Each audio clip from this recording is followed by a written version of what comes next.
Hello everyone, welcome back to my channel. My name is Hayley and thank you so much for allowing me to join you on your journey today. So in today's video, I'm going to be sharing some of my own unpopular opinions about the spiritual community specifically in today's video. But before we get into it, don't forget to click like and subscribe to join our tribe. I post fun content all the time, so click subscribe to join our tribe.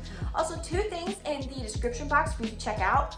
First is a link to my Instagram. It's free. Go give me a follow there, girl. And second is a link to my Patreon.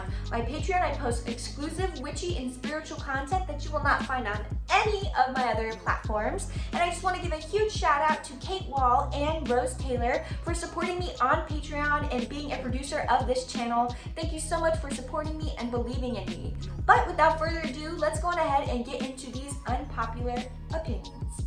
So my first unpopular opinion is that not everyone can meditate, okay? I feel like in the spiritual community, there's this really big pressure to do you sit, you put your hands here and you close your eyes and you try really hard not to think. Girl, that's hard. That's hard. And not only that, what made me think of this is neurodivergent people.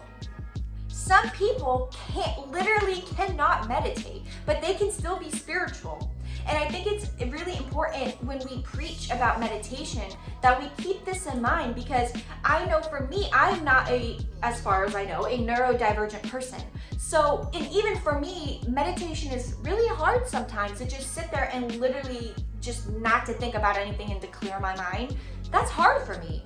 But I feel like there's a strange pressure, only traditional meditation is the way to do things in spirituality. And I don't know, I find that weird that we don't promote more ways to meditate, ways to meditate that are more active and more hands-on. So yeah, not everyone can meditate, guys. So let's calm down the pressure on that. So my next unpopular opinion is that not everyone can do their shadow work alone.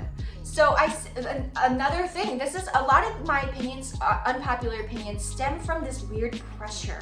I see a lot of spiritual leaders talking about doing shadow work and doing it alone and really needing to power through it and just get through it and, take breaks when you need to, but get back into it. Some people, they literally cannot do their shadow work alone. Some people, their shadow side is too intense for them to manage that alone. So I really think it's essential that we say, yes, do what you can on your own, but don't be afraid to seek help. Don't be afraid to go to a therapist or some kind of person who can help you out. Because sometimes, most people on this planet, I feel can't do shadow work alone. They can do the easy things, but when it gets to the deepy darkies that no one wants to touch, some people need help getting through that, thinking through that, learning the lesson from that, becoming stronger from that. So we really need to stop normalizing doing shadow work on your own, because just like neurodivergent people who can't do it alone, I'm sure it makes them feel inferior to others who can. And that's not the point of spirituality. The point is to connect with our oneness. So I think we should be more vocal about getting assistance with your shadow work. All right, so this next unpopular opinion, I have to say this. Your spirit guides are not in control of your life. Your spirit guides should not be worshipped. Your spirit guides are like co-workers. Your spirit guides are not your boss. They are your co-worker. You guys are a team. Before your soul came down here, y'all signed a contract, Earth terms. You signed something that said, these guys will help you at this phase of your life and this, that, and the other. Even deities who come to you and say, I am a spirit guide, they should not be, in my opinion, worshipped. They're coming to you as a co-worker. There's a difference between a deity coming to you and saying, hey, worship me, and hey, I'm helping you here. There's a difference between calling upon a god or goddess to help you in some certain way, and a god or goddess coming to you and saying, I'm helping you. Y'all are co-workers. Your spirit guides do not control your life. They help guide you on the right path. My dog's moving and she's kind of distracting me.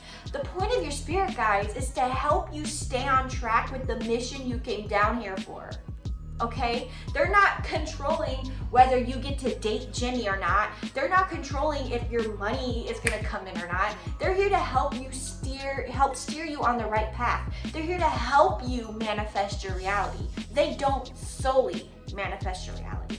So my next unpopular opinion is that you do not need a spiritual daily routine to be a spiritual person. Now, what do I mean by this? I go on Instagram all the time, even on YouTube, and I see these spiritual people being like, I wake up at 9 a.m., I meditate for an hour, then I go to out my backyard and I stand in the sun for an hour, then I go to my altar and hold my favorite crystal for 3 minutes, then I drink my kale, spinach, spirulina, motherfucking algae mushroom shake. Like there's this like weird pressure to have a routine down, or else you're not expressing your spirituality as you should be. Bitch, some days I don't feel like meditating. Some days I don't feel like eating good. Some days I don't feel like working on my altar space. Some days I just want to lay on my bed and watch YouTube videos. Like, there's, once again, this weird pressure to need to have a routine that you do daily for your spirituality. I'm not knocking those of you who do. I have a daily routine that I like to partake in. However, what I'm saying here, my unpopular opinion in this, is that we don't need these routines to do daily in order to express our spirituality. You can be a spiritual being and not want to meditate. That's okay. Like, there's these weird pressures that I just really don't agree with, and having a spiritual routine is one of them. All right, up next is, my next unpopular opinion is that you don't need to be a starseed. You don't need to be a light worker. You don't need to be a like specific label in order to be spiritual. Now, I have a whole video about labels on my channel. I highly suggest you check it out. And I'm gonna briefly summarize it.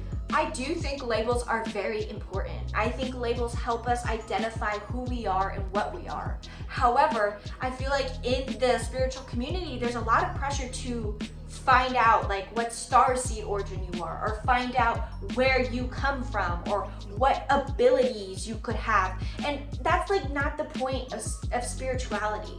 Spirituality is to awaken your divinity, no matter what that is. You know, I'm gonna share a little personal story. I know for sure that I'm an Arcturian starseed. However, I feel like I'm more than that. I feel like there's so much more to me besides being an Arcturian starseed, but right now, Arcturian starseed resonates. So I take that and I claim it as my own.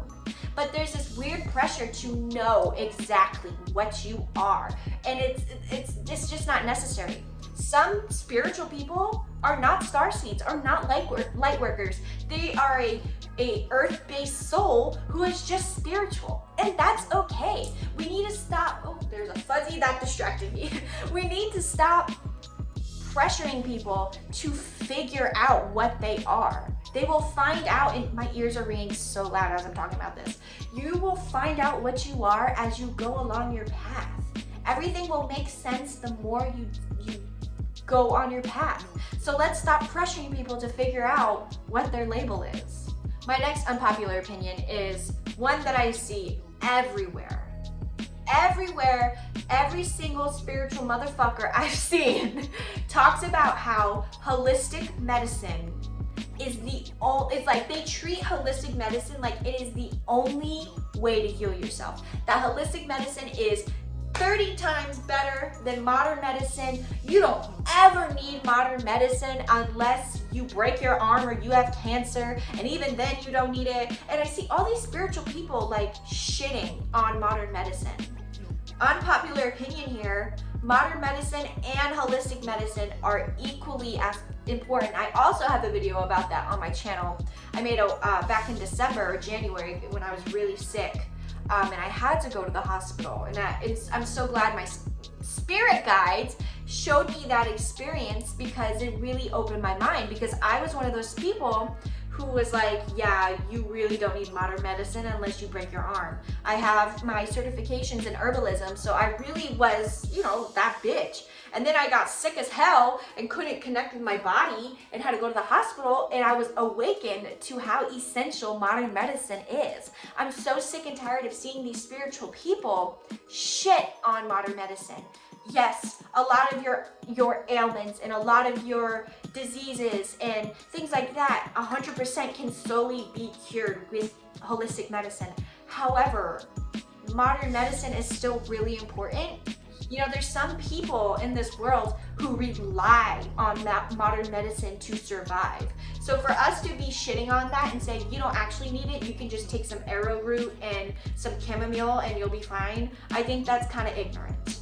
Well, everyone, that concludes my video for today. Let me know in the comments down below your own unpopular opinions about the spiritual community, and make sure you check out the links in my description box below. Thank you so much again to Kate and Rose for being a supporter of my channel, and thank you to all of you who subscribe. I've been having such a wonderful time on YouTube, and I thank you guys so much for supporting me and believing in me, whether you support me on Patreon, on Instagram, or on YouTube. I just really appreciate it, so thank you guys so much. But yes, I hope you all have a wonderful, blessed day, night, evening, whatever time it is where you are, and I will catch you in the next one. Take care.